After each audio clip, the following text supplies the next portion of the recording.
गुरुर्ब्रह्मा गुरुर्विष्णु गुरुर्देवो महेश्वरः गुरुर्साक्षात् परं ब्रह्म तस्मै श्री गुरवे नमः।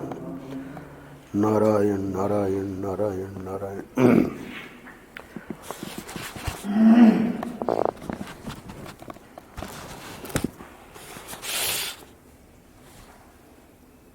आज 2 अप्रैल है।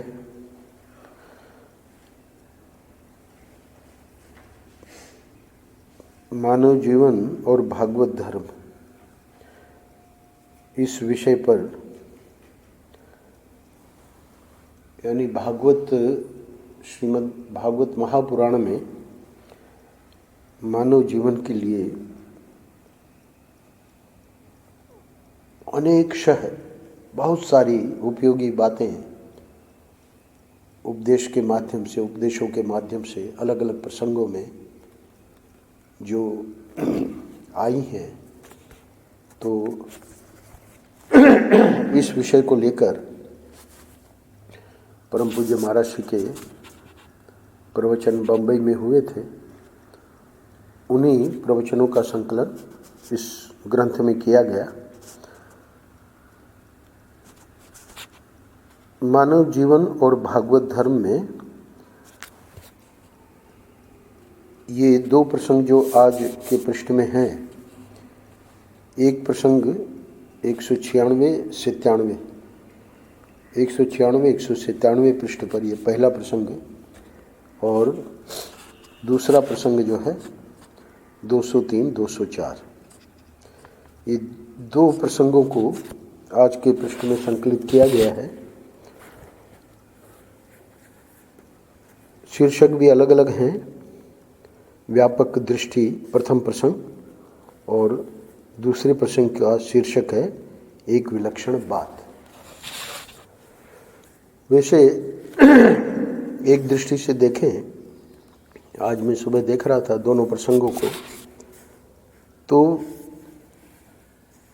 परम पूज्य महाराज श्री आज के पृष्ठ में हम लोगों को ये बताने जा रहे हैं कि संकीर्ण दृष्टि जो स्वाभाविक है मनुष्य मात्र में स्वार्थ के कारण, वो विनाश का कारण बन जाती है। व्यापक दृष्टि में जो आखिरी पंक्ति है, कभी कभी संकीर्ण दृष्टि रखने से मनुष्य का विनाश होता है। स्वार्थ की दृष्टि, संकीर्ण की दृष्टि में हम लोगों ने देखा, कुछ वर्षों पूर्व नेपाल में एक घटना हुई। 8-9 व्यक्तियों को उस व्यक्ति ने, पूरे परिवार को बल्कि राइफल से मार दिया। उसमें नेपाल के राजा भी थे। तो यानी महाविनाश, विनाश नहीं महाविनाश। ये क्या था कि मैं राजा बन जाऊंगा। यानी संकीर्ण दृष्टि रखने से मनुष्य का विनाश होता है। इसके दृष्टांत तो कई मिलेंगे। धृतराष्ट्र और दुर्योधन, पूरा महाभारत देखिए। तो व्यापक दृष्टि ये एक बहुत महत्वपूर्ण संदेश है हमारे लिए आज के पृष्ठ में। और हम देखेंगे कि महाराज श्री ने उड़िया बाबा जी महाराज का एक प्रसंग यहाँ बताया है प्रथम प्रसंग में। दूसरा प्रसंग जो है एक विलक्षण बात, उसको भी हम चाहें तो इस व्यापक दृष्टि में इसके अंतर्भूत कर सकते हैं। अब आज के इन दोनों प्रसंगों में पढ़ के और समझने में इतना ज़्यादा समय नहीं लगेगा, पर व्यापक दृष्टि के लिए हमको करना क्या है, ये एक प्रश्न उठेगा। और इसी के लिए ये सत्संग जरूरी है। अब हम 2 अप्रैल में हैं, यानी जो लोग प्रतिदिन नियम से कर रहे हैं, तो हालांकि ये तो कई आवृत्ति इसकी हो चुकी है, पर इसी वर्ष का देखें 2019 का, तो 3 महीनों का हम जो भी महाराज श्री ने बातें बताई अलग अलग ग्रंथों में से हम लोग करते हुए आ रहे हैं। तो 1-2 दिन पहले मैंने बताया था कि 3 जनवरी का जो पृष्ठ है यज्ञ की गति, उसमें भी व्यापक दृष्टि के लिए कैसे हमको एक कक्षा से दूसरी कक्षा में उन्नति करते रहना है। सूत्र है महाराज श्री का, निकम्मे को काम में लगाया, काम में जब वो निषिद्ध कर्म करने लगा उसको रोका, विहित कर्म करो। विहित कर्म में भी जब वो सब सकाम कर्म ही करता था, इसके करने से मुझे ये मिले, इसके करने से मुझे ये मिले, तो महात्मा जी ने बताया कि देखो बेटा, निष्काम कर्म भी करो। निष्काम कर्म जब करने लगा तो अभिमान आ गया, मैं निष्काम कर्म करता हूँ, बाकी लोग तो सब स्वार्थी हैं। तब बताया कि नहीं, ये भी गलत है। मैं निष्काम कर्म करता हूँ, ये कर्तृत्व तो अभिमान जो है उसको भी छोड़ना पड़ेगा। यहीं पे शरणागति का प्रसंग आता है। कल राम भैया का संदेश आया था। आजकल 2 बातें हैं, एक तो साउंड मैसेज भी दे देते हैं और एक वो व्हाट्सएप में लिख के देते हैं, तो वो वहाँ बोल देते हैं, हमको यहाँ मोबाइल पे सुना देते हैं। तो कमल ने सुनाया कि शरणागति पर परशुराम जी ने प्रश्न किया था, और कल उन्होंने जो लोग थे तो शरणागति का जो मुख्य श्लोक है, 6 बातें जो हैं उसको आधार लेके उन्होंने कल निरूपण किया। तो ये जो शरणागति है वो कर्तृत्व अभिमान को मिटावेगी। तो व्यापक दृष्टि के लिए क्रम क्रम से चलना है। हम लोग जहाँ हैं वहाँ से आगे बढ़ना है। और अब ये तो हम लोग बड़े भाग्यवान हैं, सौभाग्यशाली हैं कि सत्संग हम लोगों को मिल रहा है। पर महाराज श्री ने 8 जनवरी में एक बात और बताई, अंत में, अंतिम पैराग्राफ में, केवल कृतज्ञता की दृष्टि से ही नहीं चल सकता। ये पैराग्राफ मैं इसलिए पढ़ रहा हूँ कि परसों के पृष्ठ में भी निकटता दूर हो गई। महाराज श्री का संदेश यही था कि हमें करना पड़ेगा। जब हमारी बुद्धि में ये निश्चय हो गया कि ये गलत है और यही सही है, तो फिर हम क्यों नहीं वो सही बात को कर रहे हैं, क्यों अभी तक गलत बात को ही करते जा रहे हैं? एक बहुत बड़ा प्रश्न है। तो इसलिए महाराज श्री कह रहे हैं कि केवल कृतज्ञता की दृष्टि से ही नहीं चल सकता। हम चाहे जितना प्रयत्न करें, जितना हाथ पैर पीटे, लेकिन उनके बिना हमारे सुख शांति आदि स्थायी भी तो नहीं रह सकते। उनके यानी ठाकुर जी के बिना। आगे बता रहे हैं, 2-4 दिन के लिए कुछ गुणों की छाया भले ही आ जाए, भगवान के बिना उनका टिकाऊ होना असंभव है। कल के प्रसंग में गणेश प्रसाद रस्तोगी जी का हम लोगों ने सुना। महाराज श्री ने जो बात बताई, वैराग्य टिकता नहीं था। तो प्रश्न है कि वैराग्य कैसे टिका? ऐसा नहीं है कि बस वो वहाँ हरिजन के यहाँ मांग लिए और उससे घर से निकाल दिया और इसलिए वैराग्य टिक गया। ऐसा नहीं है। भगवान अथवा सद्गुरु, जब तक हमारा प्रेम उनके श्री चरणों में नहीं होगा तब तक वैराग्य का टिकना असंभव है। इसलिए महाराज जी कह रहे हैं, केवल कृतज्ञता की दृष्टि से ही नहीं चल सकता। हम चाहे जितना प्रयत्न करें, जितना हाथ पैर पीटे, उनके बिना हमारे सुख शांति आदि स्थायी भी तो नहीं रह सकते। सद्गुरु गणेश प्रसाद रस्तोगी के जीवन में आ गए।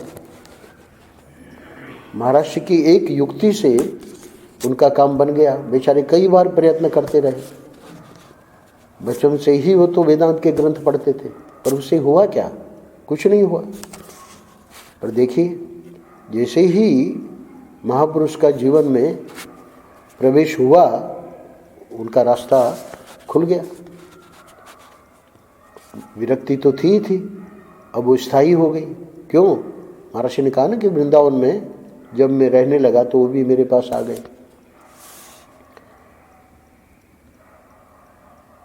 उनके बिना, चाहे सद्गुरु हो चाहे ठाकुर जी हो, उनके बिना हमारी सुख शांति आदि स्थायी भी तो नहीं रह सकते।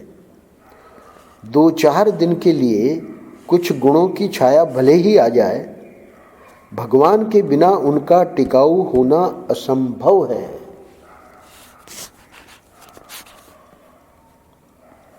यह आज की बात नहीं है, सर्वदा से ऐसा ही होता आया है। इसलिए अवतार काल में भगवान की लीलाओं का जो है, हम लोग क्या क्या उन्होंने लीलाएं की उनको पढ़ते हैं। अवतार काल जब नहीं है उस समय ठाकुर जी संत रूप में रहते हैं। तो व्यापक दृष्टि देखिए कैसे बनी। उड़िया बाबा ने कैसे काम बना दिया लोगों का, जबकि लड़ाई झगड़ा होने वाला था। तो इन महापुरुषों का हमारे जीवन में होना बहुत जरूरी है। सद्गुरु तो होना ही चाहिए, प्रत्येक साधक के लिए सद्गुरु अनिवार्य है। अथवा ठाकुर जी से ऐसा प्रेम बन जाए कि ठाकुर जी जैसे मीरा का हुआ, चैतन्य महाप्रभु का हुआ, नामदेव जी का हुआ। नामदेव जी के गुरु नहीं थे, ठाकुर जी बातें करते थे, परंतु वहाँ नामदेव जी के प्रसंग में एक बहुत महत्वपूर्ण बात है, क्योंकि अवतार काल नहीं था। अवतार काल में तो परम पूज्य महाराज जी का कहना है, ध्यान से सुनिएगा, जितने नियम हैं वो सब स्तंभित कर दिए जाते हैं। अभी है ना, चुनाव संहिता लगा दी गई, तो चुनाव संहिता में जो जो नियम है वो सब लागू हो गए। अवतार काल में ये जितने हमारे नियम है कि ऐसा करने से ही ऐसा होगा, है ना, इतनी साधना करनी ही पड़ेगी, आदि आदि, ये सब नियम स्तंभित कर दिए जाते हैं। जब पूर्ण अवतार ठाकुर जी का होता है, वो चाहे रामावतार हो चाहे कृष्ण अवतार हो, आप कल्पना करिए कि वर्णन आया है कि भगवान राम जब गए साकेत, सब अयोध्यावासी के, यानी अयोध्यावासी ही नहीं, कीट पतंग जितने प्राणी थे सब साकेत चले गए उनके साथ। जितने नियम हैं सब स्तंभित कर दिए जाते हैं। अवतार काल की तो बात छोड़ दीजिए, नामदेव जी के समय में अवतार काल नहीं था, परंतु उनकी भक्ति से ठाकुर जी प्रसन्न थे, उनसे बातें करते थे, उनको दर्शन होता था। अब उन्हीं नामदेव जी को जब ये कहा गया कि अभी ये कच्चा है, तो वो तो उनकी समझ के परे था। ठाकुर जी से पूछा कि भाई मैं कच्चा कैसे हूँ, आप हमको बताइए, जिस प्रकार से हमारा अपमान हुआ। तब ठाकुर जी ने करुणा करके बताया कि बेटा, जब तक सद्गुरु नहीं है तब तक व्यक्ति कच्चा है। वहाँ जो थापी मारी जा रही थी, तेरी परीक्षा हो रही थी, और तू कह उठा कि संतों की परीक्षा ऐसे थोड़ी होती। तो क्या मैं वहाँ नहीं था? क्या मैं उस थापी में नहीं था? तो यहाँ आके पूजा घर में यहाँ तुझे क्यों आना पड़ा? ये कौन बताएगा? ये सद्गुरु बताएंगे कि वो तो सर्वत्र है, सर्वव्यापक है। ऐसे थोड़ी कि वहाँ थापी में नहीं है और यहाँ पूजा घर में है। अब हम क्या करें महाराज? ठाकुर जी ने करुणा करके गुरु का नाम बताया और कथा आप सब लोगों को पता है, विशोबा खेचर, वहाँ नामदेव जी गए, उनसे ज्ञान प्राप्त किया। तो अवतार काल की बात तो छोड़ दीजिए, पर जब अवतार काल नहीं है तब भी ठाकुर जी संत रूप में रहते हैं। उड़िया बाबा जी महाराज का देखिए कैसे एक घटना होने वाली थी, है ना, जिसमें मारपीट हो जाती, पर व्यापक दृष्टि बाबा की तो सहज थी, पर ये व्यापक दृष्टि हमको बनानी है। हम जो संकीर्ण दृष्टि के कारण बार बार अपने को अपमानित महसूस करते हैं, आत्मग्लानि होती है, अशांति रहती है, एक प्रकार का संघर्ष चल रहा है जीवन में, ये क्यों है? ये इसलिए है कि ये सब जो बातें यहाँ सुनते हैं उनको जीवन में उतारना है। व्यापक दृष्टि, यदि अपने जीवन में कभी कोई कठिनाई आवे तो आप व्यापक दृष्टि करें, संकीर्ण दृष्टि न करें।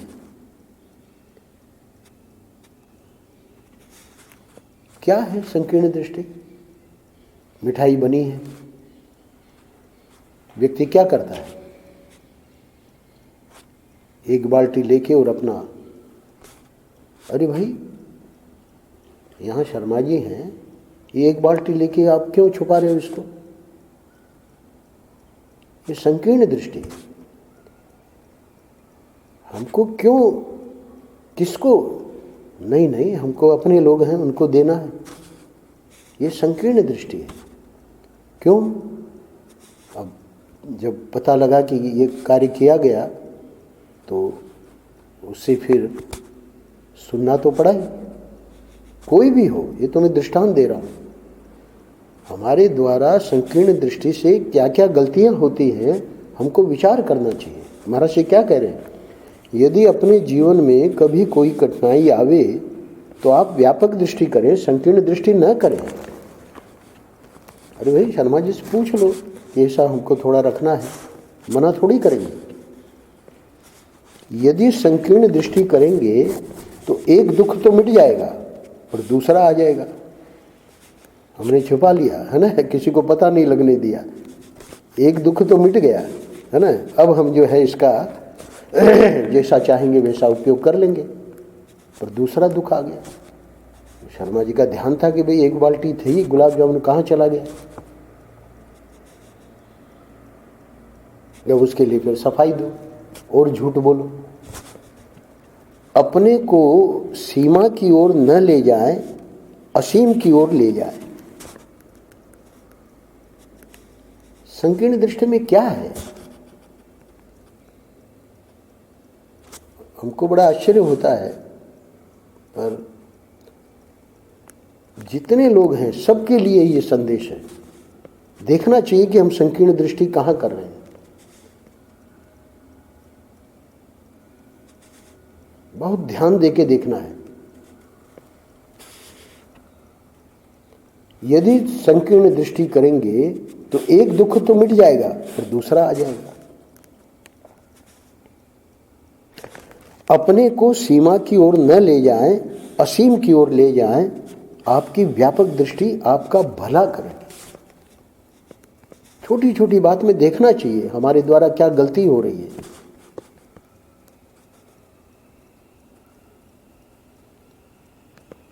एक स्थान में मैं था, देखा मंदिर में वो बेचारा पुजारी को दे रहा भेंट। पुजारी कह रहे कि वो गोलक है उसमें डालो। देखिए कितनी व्यापक दृष्टि। अरे ठाकुर जी हमारा प्रारब्ध है, हमको क्या ठाकुर जी की कृपा से इतनी संकीर्ण दृष्टि बनानी है? नहीं। ठीक है, कोई प्रेम से दे रहा है, ले लिया, उसमें कोई बात नहीं। पर वो जो संकीर्ण दृष्टि में हमको बहुत अच्छा लगा जब हमने देखा। हमने कहा देखिए ये भी तो भाव है, ये भी तो पुजारी है। इसको इससे थोड़ी है कि भाई बहुत संपन्न है और बहुत पैसे वाला है, चाहता तो रख लेता, बहुत बड़ा है ना। यानी 10 रुपये हो 20 रुपये हो तो कोई बात नहीं, 500 रुपये दिए जा रहे थे, मना कर दिया, बोले वहाँ गोलक है, गोलक में डालो। कितनी बड़ी बात। महाराज जी क्या कह रहे हैं, अपने को सीमा की ओर न ले जाएं, असीम की ओर ले जाएं।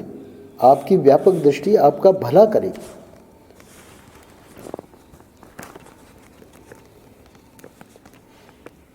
आपको एक छोटी सी बात इस संदर्भ में सुनाता हूं।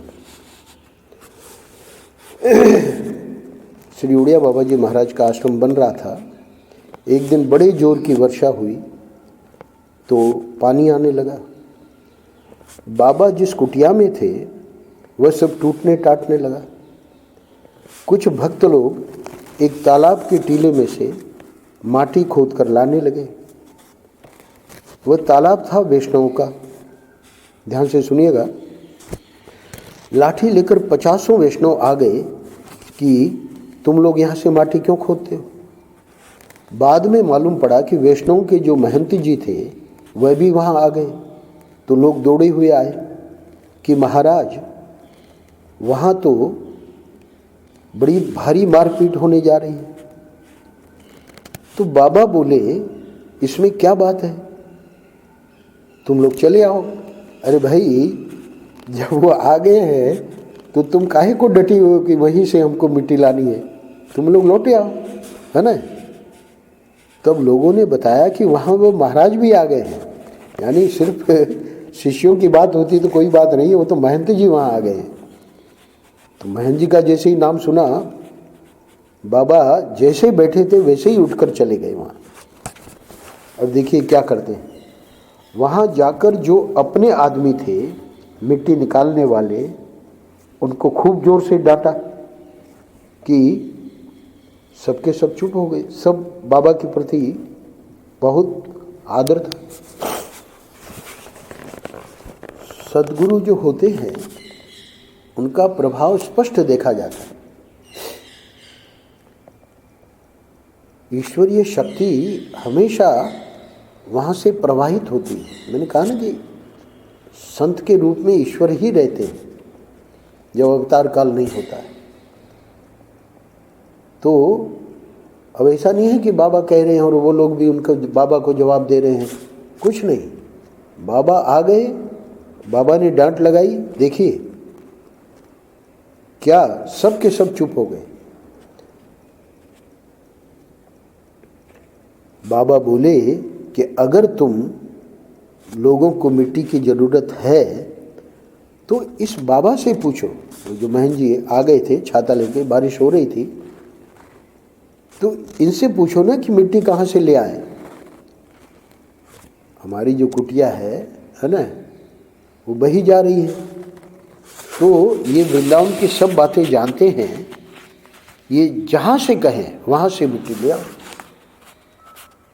अब वो महंत जो है उसने देखा कि भाई देखो बाबा के आते ही ये लोग, है ना, पहले तो उनके अनुयायी बहुत से आ गए थे, इधर ये लोग भी थे बहुत सारे। तो बाबा का ये जो प्रभाव देखा तो बाबा का प्रभाव उसमें वैष्णव संत पर भी होना ही होना था। क्या हुआ, अब तो बाबा यानी वो जो महंत आए थे ऐसा खुश हुआ कि लगाकर छाता खड़ा हो गया, मिट्टी निकलवाने के लिए बोला यहाँ से ले जाओ, वहाँ से ले जाओ।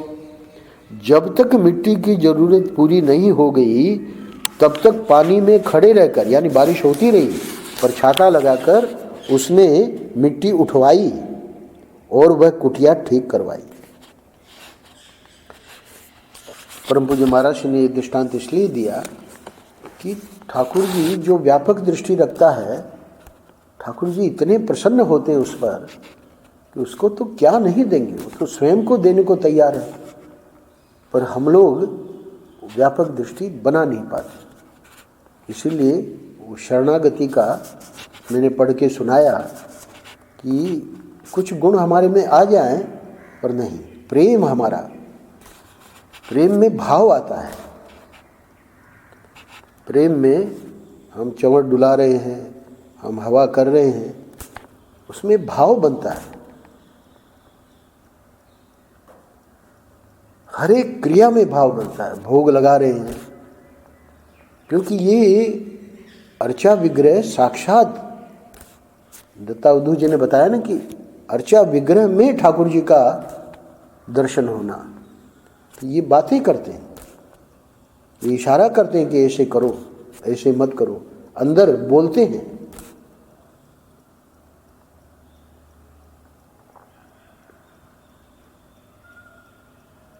व्यापक दृष्टि, संकीर्ण दृष्टि, उसमें कुछ हाथ नहीं लगता। इस संकीर्ण दृष्टि अनादि जन्मों से हम लोग संकीर्ण दृष्टि से ही जी रहे हैं। अब ये जब मनुष्य जन्म, दुर्लभ मनुष्य जन्म मिला, ऐसा स्थान मिला, ऐसा सत्संग मिल रहा है ना, तो हमको जागना है। बिना जागे वही जो करते आ रहे हैं, वही जो बुद्धि हमको बता रही है कि इसी से हमारा कल्याण है, बुद्धि या मन हमारे कल्याण का रास्ता नहीं बता सकते, क्योंकि उसकी तो वो संकीर्ण दृष्टि ही है। व्यापक दृष्टि कौन बताएंगे? शास्त्र बताएंगे, संत बताएंगे। तो अब जब वो संत और ये जो शास्त्र बताते हैं तो करना तो हमें ही पड़ेगा। देखिए, एक विलक्षण बात सुनिए। श्रीमद् भागवत में कई बातें बड़ी विलक्षण हैं।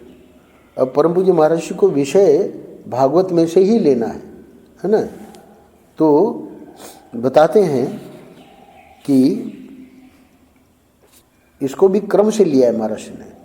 जैसे अब ये 7वां स्कंद चल रहा है ना, तो 7वें स्कंद की कुछ घटनाएं, फिर 8वें की, फिर 9वें की, ऐसे क्रम से महाराज जी ने भागवत में कहाँ कहाँ हमारे काम की बातें हैं। श्रीमद् भागवत में कई बातें बड़ी विलक्षण हैं। तो अब कई बातों का तो एक साथ संकलन नहीं हो सकता। और ये पुस्तक जो है, इसमें सिर्फ भागवत की बातें नहीं है, इसमें तो गीता की भी है, रामायण की भी है, उपनिषदों की भी है, यानी महाराज ने जहाँ जहाँ जिन जिन ग्रंथों पे व्यवहार की भी हैं। तो इसलिए जब ये पुस्तक हम पढ़ेंगे, मानव जीवन और भागवत धर्म, वहाँ पता लगेगा ओहो, एक से एक बढ़कर विलक्षण बात। तो उसका एक नमूना यहाँ लिया गया है। क्या विलक्षण? कई बातें बड़ी विलक्षण है, पर उसमें से एक सुनिए। क्या? जैसे एक गृहस्थ है, यदि यह, यानी वो गृहस्थ यह जोर देता है कि मेरी पत्नी, पुत्र, भाई आदि भी भजन करें, है ना, तो यह बड़ा अच्छा लगता है कि वह बड़े सज्जन पुरुष हैं, भक्ति भाव का प्रचार कर रहे हैं। यहाँ रुक जाइएगा, देखिए कितनी बढ़िया बात है। व्यक्ति अपना भजन कर रहा है और माँ कहती है बच्चे को, बेटा बिहारी जी जाया करो, वो नहीं सुन रहा है ना, पर कम से कम उसको संस्कार तो दे रही है। ये बात अलग है कि वो कहना नहीं मानता, है ना, तो उसके बारे में क्या कहा जाएगा माँ के बारे में कि ये बड़े अच्छी माँ है, संस्कार दे रही है ना। तो जो भी है अपने तक ही सीमित न करके कम से कम पत्नी को, पुत्र को, भाई को, है ना, यहाँ आया आनंद रस रत्नाकर में। ये जो भाई था, जब संत आते थे तो कहता था कि हमारा छोटा भाई बड़ा नास्तिक है। तो पंजाबी महात्मा ने, है ना, जो किया उसके लिए, तो कथा नहीं सुनानी है, तो कहने का मतलब उसका कल्याण हुआ बेचारे का, है ना। भले उसने उस संत को कहा कि मैं राम नाम नहीं बोलूँगा, संत ने कहा बस ठीक है, तेरे मुंह से राम निकल गया, इतना ही मैं चाहता था। अब उसका परिणाम क्या हुआ, संत ने बता दिया कि इसको बेचना मत। अब वो बात उसके ध्यान में रही। मरने के बाद अब वो यमराज वगैरह सब पोथी पन्ना ढूंढते रहे कि इसको क्या फल दे।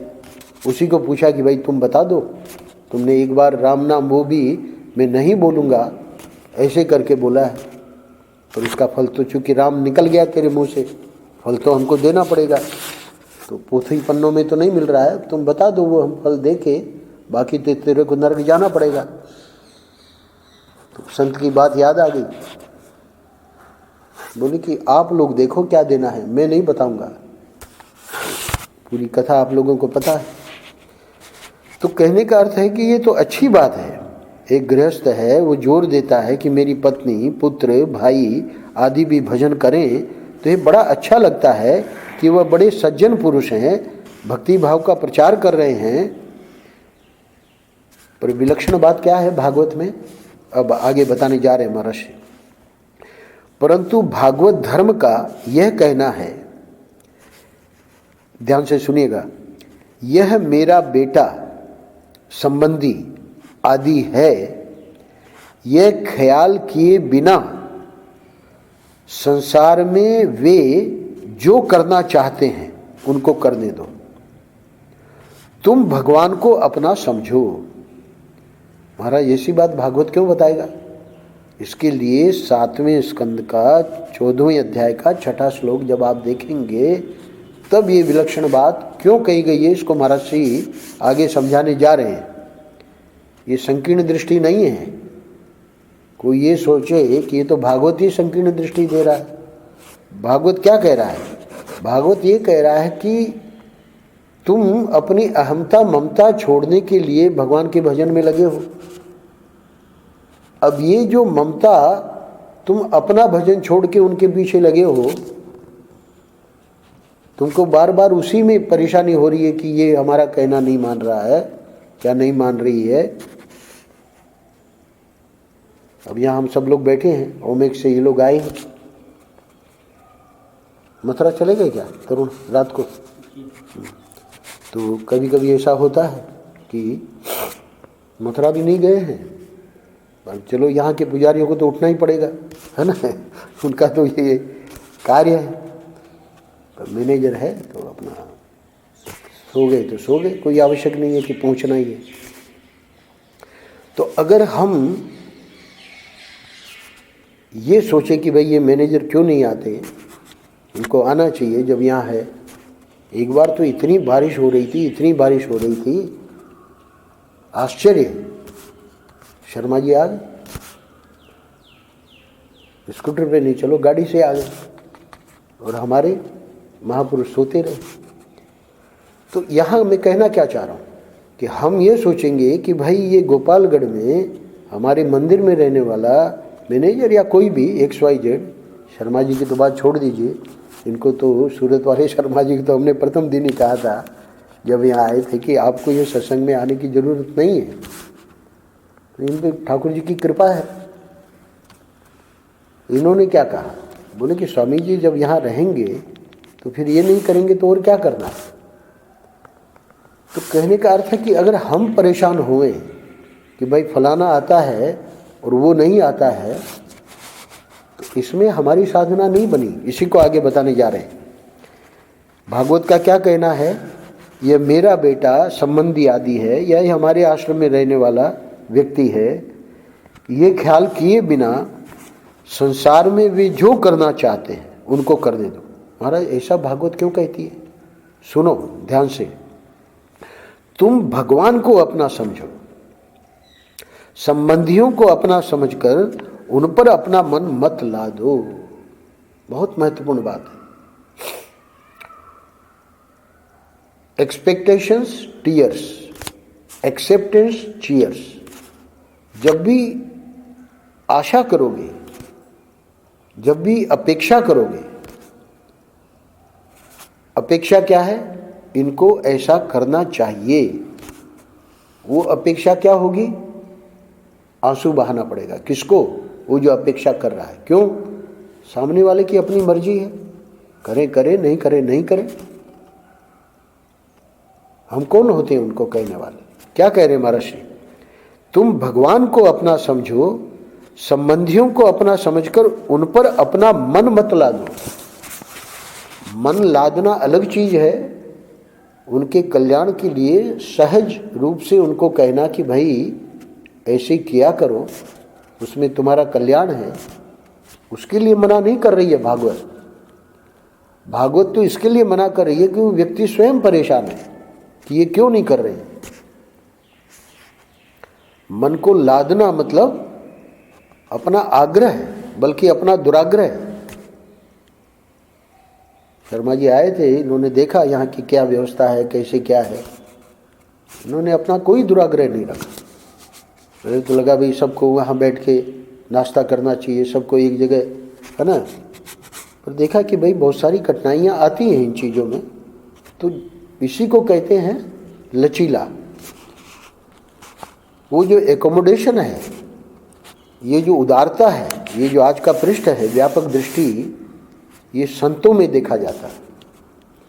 संतों के कई गुण गिनाए हैं, उनमें सबसे बड़ा गुण जो है वो है उनका एकोमोडेशन। जिस प्रकार सबको, कैसा भी क्यों न हो व्यक्ति, दुष्ट से दुष्ट व्यक्ति भी अगर पहुंच गया है उनके शरण में, विभीषण की शरणागति तो राक्षस का भाई था, है ना, बड़ी भारी मीटिंग हुई, तो कितने बढ़िया बढ़िया भाव सुनाए उन्होंने राम भैया ने। अरे भैया आप टेढ़े को ही रखते हैं, है ना, सीधे को तो आप, राम बाण को तो आप तो कुछ कुछ बातें सुनाते हैं हमको श्याम जी। तो आप लोग तो बहुत भाग्यशाली है, हम भी जब मौका पड़ेगा सुनेंगे उन प्रवचनों को। अभी तो पंचदशी में लगे हुए हैं। तो कहने का अर्थ यह है कि ठाकुर जी जो हैं, है ना, क्या कह रहे महर्षि, तुम भगवान को अपना समझो, संबंधियों को अपना समझकर उन पर अपना मन मत ला दो। एक्सेप्टेंस, चीयर्स, ये एक्सेप्टेंस का आगे बताने जा रहे हैं, यानी स्वीकृति। स्वीकृति का मतलब ठाकुर जी जैसा चाह रहे हैं उनको वैसे करने दो। देखिए क्या कह रहे हैं, यदि तुम अपने मन की बात उनके ऊपर लादना चाहते हो तो तुम भगवान से ममता नहीं करते, अपने बेटे आदि से ममता करते हो। मन को लादना अलग चीज है, उनके कल्याण के लिए, उनके उन्नति के लिए उनको आगे उपदेश करना ये अलग चीज है।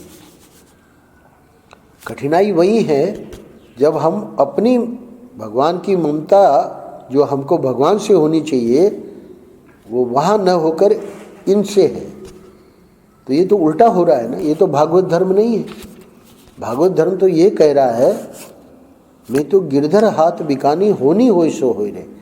देखिए होनी होई सो होई रे में कितनी बढ़िया बात आगे महर्षि बताने जा रहे हैं। देखो उनमें भी भगवान है। किनमें? जिनके लिए तुम परेशान हो, उनमें भी भगवान है। उनके मन को भी भगवान प्रेरणा देगा। क्यों परेशान हो? कोई परेशान होने की जरूरत नहीं है। वो एक लड़का अमेरिका में है ना, उसको यहाँ से वो माँ कहती है तुम ऐसे क्रिया करो, वैसे किया करो। अरे हमने कहा इसकी जरूरत नहीं है। सब बच्चे समझते हैं इस समय वो क्या कर रहे हैं, किस स्थिति में है। अरे उनको तो जन्म से ही माता पिता के संस्कार मिले हैं। विज्ञान में कहते हैं जीन्स, जीन्स यानी हमारे रग रग में उनका रक्त प्रवाहित हो रहा है, माता पिता का नहीं, नारायण का। नारायण से ये पूरी परंपरा चली आई। आज जो हम लोग बैठे हैं, है ना, पूरी सृष्टि हुई कैसे? नारायण से, ठाकुर जी से। तो इसलिए क्या कह रहे महर्षि, उनके मन को भी भगवान प्रेरणा देगा। तुम भजन कर रहे हो, तुमको लगता है कि हम ही एक निकले ऐसे भजन करने वाले, है ना, अब हमको सबको ठीक करना पड़ेगा। कुछ नहीं।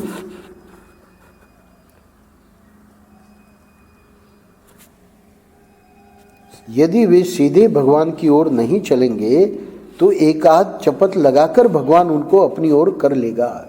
इस वाक्य में महर्षि स्पष्ट कह रहे हैं, जब जिसका जो समय आवेगा, है ना। फल पका नहीं, उसको तोड़ लिया, उसको आए बम्बई से एक आई थी आम की पेटी, है ना, वो सब आम खराब निकले 3-4 को छोड़ के। ये तरीका नहीं है।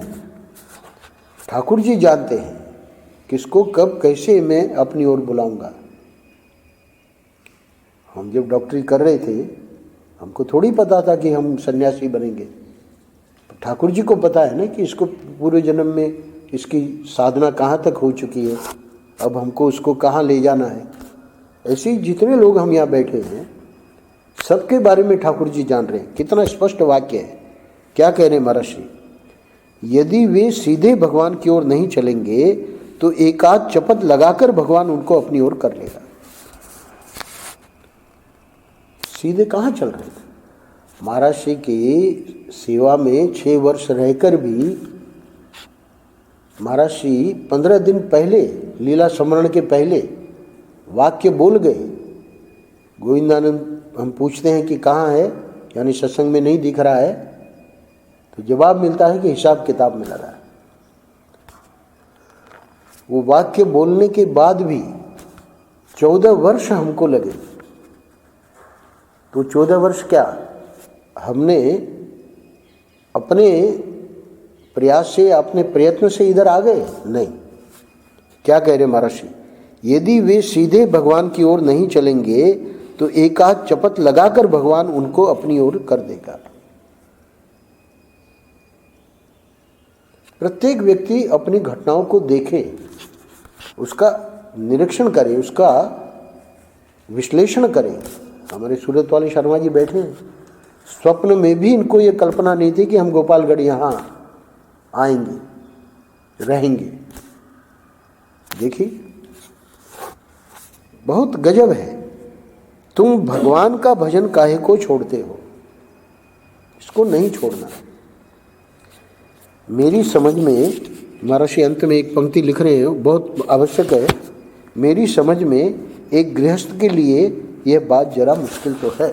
नारायण नारायण नारायण नारायण।